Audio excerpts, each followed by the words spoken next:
Hello and welcome to this video for the RPG Framework 2018 release.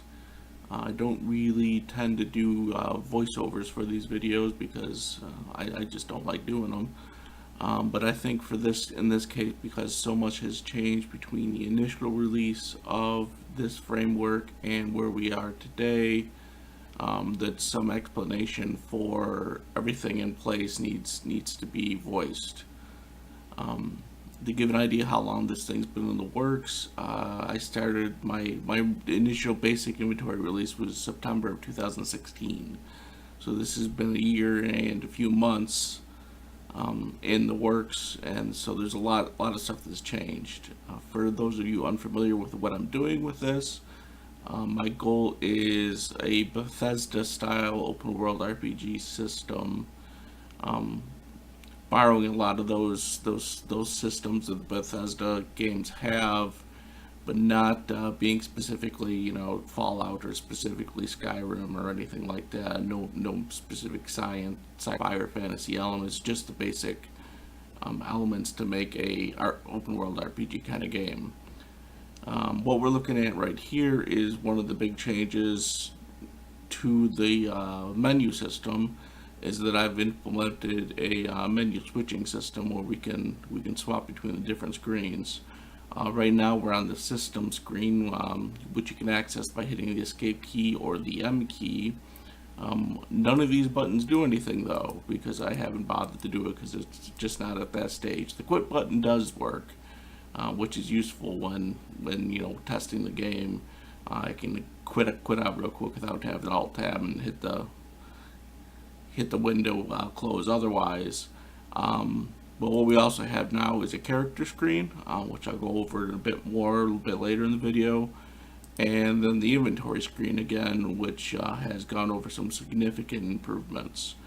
But I'm going to close out here, and we're going to look at some other things. You can see you got a HUD here now with a health bar and a stamina bar is what those two are. You also notice that there's some stuff going on with that crosshair as I move, and you should be able to hear footsteps when I walk.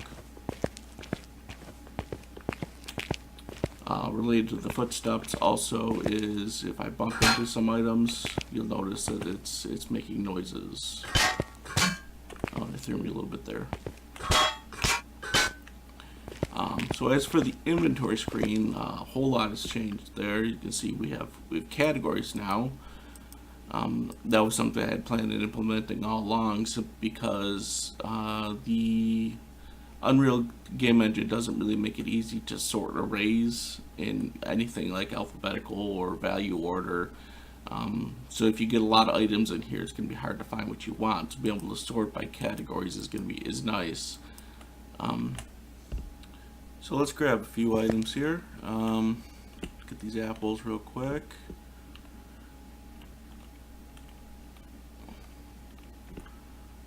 And what you see, we got stacking mechanics here. All of these will stack. Currency's handled separately from items. When you pick up currency, it just adds to your currency value down here. Not all items stack though. You can flag those. So these crowbars, I have none of the weapons are stacking for various reasons. Crowbars stack. You also notice I'm keeping track of encumbrance down here. So if I grab one of these rifles here, suddenly I'm over encumbered. Now that slows me right down. And then also, so I'll drop those crowbars. See, it calculates right away that I've dropped them. Lowers my encumbrance, lets me move at normal speed again. Pick up some ammo here too. What I also have is a container system, so you can store items into the container. Take them out. You can store all the items at once or take them all out at once. Again, I'm over encumbered, so I'm gonna drop some stuff. Get another container doing the same thing. So there is a stack handling system. So anything over 6 items will pop this stack handling option up. So I have 40 5.56 ammo, and I only want to drop half of it, so we'll hit OK and we'll drop half of it into the world. Pick that back up, and adds it right back in. Stack handling works into the containers as well. So we drop, half of that 9x18 ammo goes in there. You can take a portion of it out, comes out.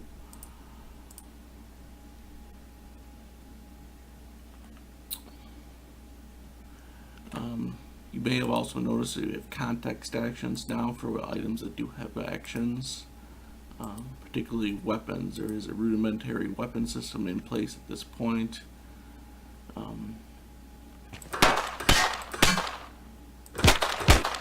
With inaccuracy tied to player character stats.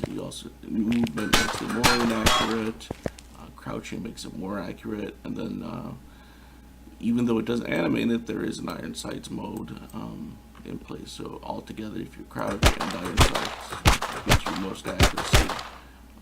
Right now, weapons only have single fire and semi-automatic fire, and then we have one weapon that fires a full auto.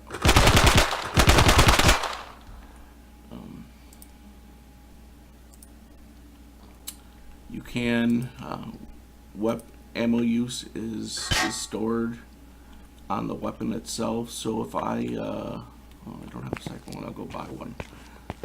The other thing is here we've got a trade system with NPCs, so I'll get the second Bizon from this guy.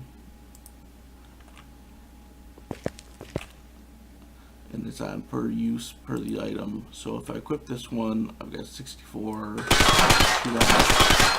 down to 50, and then I'll equip this other one, and that one's at 52. So drop that one down to 40. We'll equip the first one again, and back up to 50.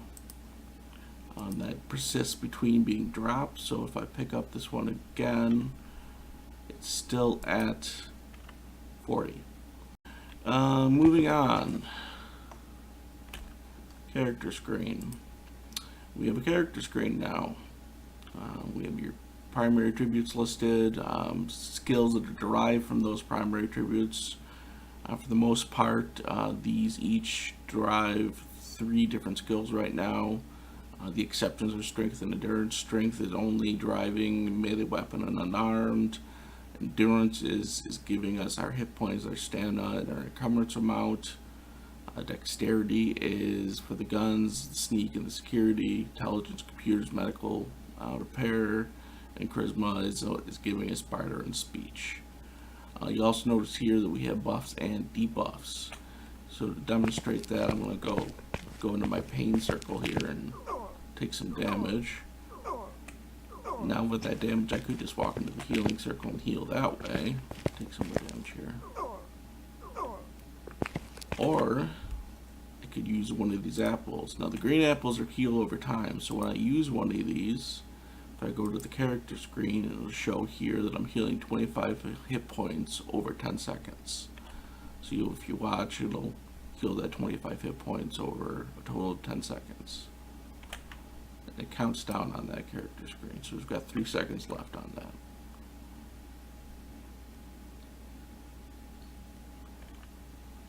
Red apples, on the other hand, when I use one of those, we go over here, you see it's got 1 second there, so it recovers 100 HP within 1 second, so we'll just wait and it pops right back up to that 100 HP. The gold apples actually increase your maximum health. So right now I have 473 health. When I use a gold apple, look at this additional 50% health. So it's actually doing a multiplicative instead of an additive thing there, and it's not changing the current health, it's changing the base health. So you see there now I temporarily have 709.5 hit points. And that lasts for another 3 seconds here. At which point it drops me right back down. It lets me keep the health that I had though. It doesn't subtract that out.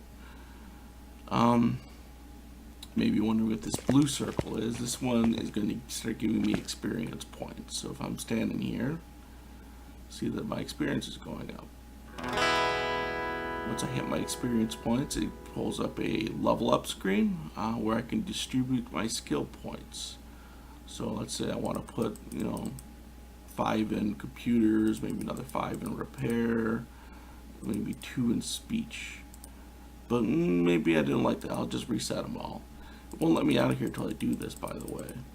So I'm just going to dump them all in guns. Why not? We'll hit accept. It lets it out. And we'll look here. See, it carried it over. There's my current level. There's my experience. I'm going to continue gaining experience while I stand here. You see, it reflects that here. And in a couple seconds here, we'll get level 3.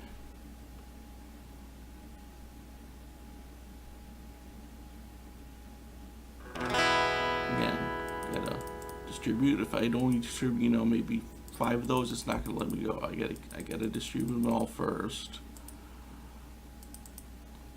and then I can leave. Now, how many skill points you get distributed is based upon your stats. So it's based upon your intelligence actually. So intelligence is driving all these, but it's also deciding how many points you get to distribute to your skills. We do have a dialogue system. It's pretty basic right now, but it does, allow me to progress through a conversation with an NPC. We'll say goodbye. But the other thing I just finished is the barter system, which is a pain in the butt to tell you the truth, but it works now. So why don't we go ahead and we try trading this guy a bunch of stuff. Give him that, give him that, give him that. So now it's trying to it says he's gonna have to give me 2,000. Well, he's only got 1,500, so what's going to happen here is going to say, well, he doesn't have enough. Am I okay with him only giving me that much? I'm actually not, so I'm going to try to balance that out. I'm going to take half of this ammo,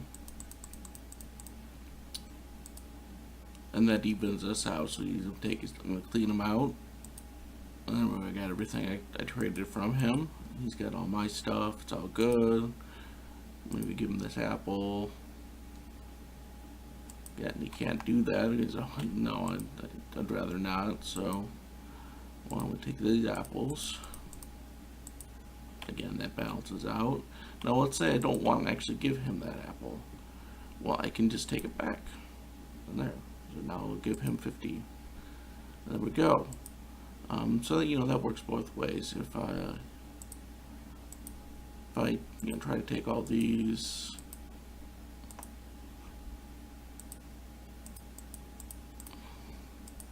It says it's going to cost you 2,500. Well, I don't have 2,500. So if I do try to do it, just say I don't have enough. He's not willing to take a break on this. So I'll have to throw something back. So I'll throw the other Bazan back. Okay, so that lowers us down to 2,000. We can confirm it, and then again, it gives me everything there. Move out of that conversation.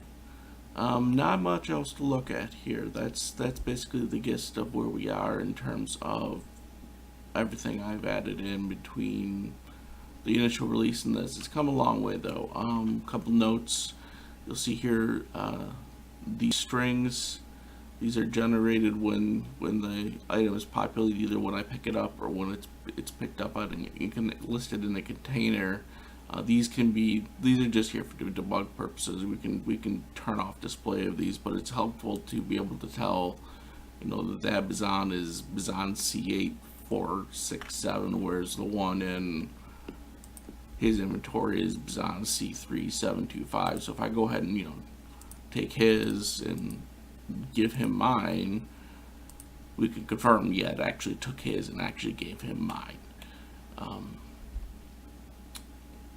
Other than that, not a lot to look at. The download for this project, all the files for this project is going to be in the description for the video.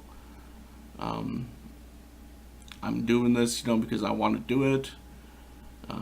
But, if there's some, I'm doing it, however I feel like doing it as I go along. If there's some specific features I haven't done yet that you're interested in seeing implemented, I'd love to hear about it. So incentive there, I don't have any subscribers on my Patreon just yet. I'd like to have some, just because I'm doing this in my free time, and if I could devote more time to it, that'd be great, because it's taken me a year to get to here in my spare time, and it's just, if I could just focus on something like this, it would be really awesome. But you don't have to if you don't want to. It's not a big deal. I'm gonna make it anyway. It's just that the features that I want to see put in it are going to come first in that case, rather than anything from the community side of things, even though nobody's exactly scrambling to knock my door down to get this yet or anything. But we'll see where things go in the future. Thanks for watching the video, and I hope these files are useful for you.